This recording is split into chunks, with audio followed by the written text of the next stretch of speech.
Homeland Security Secretary Janet Napolitano tonight is facing a storm of protests over her department's view on domestic terrorism.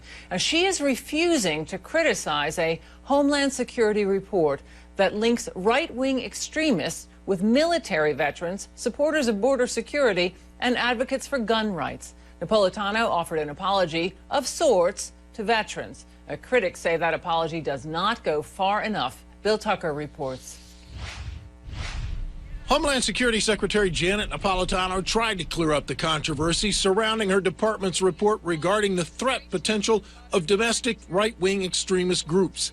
Single-issue groups such as anti-abortion activists, groups focused on illegal immigration or Second Amendment rights, and military veterans all were mentioned as groups vulnerable to recruitment by right-wing extremists in the report.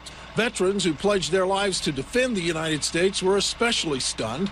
So without disavowing the report, Secretary Napolitano explained on CNN's American Morning. This is an assessment, not an accusation, as the Veterans of Foreign Wars organization released yesterday. But I know that some veterans groups were offended by the fact that veterans were mentioned in this assessment.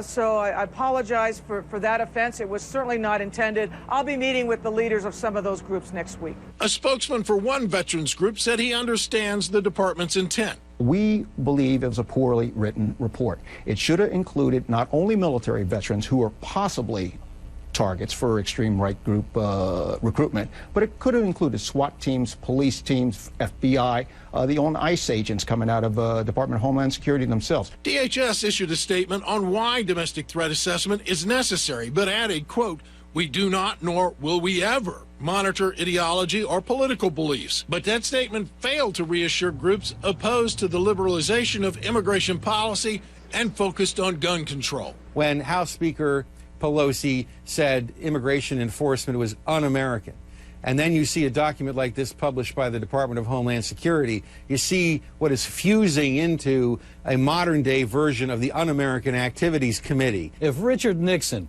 had published a profile of his political opponents like this, an enemies list like this, why, he would have been out of office before he was. President Nixon did have such a list, and when it was uncovered and published, it unleashed a fury in the media.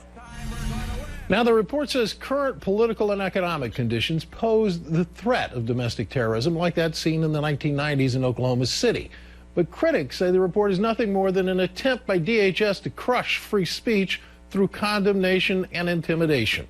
A department spokeswoman late this afternoon conceded that there are or were objections to parts of the report from the department's Civil Rights and Civil Liberties Office. But Kitty, she refused to be specific about what they might be. So what?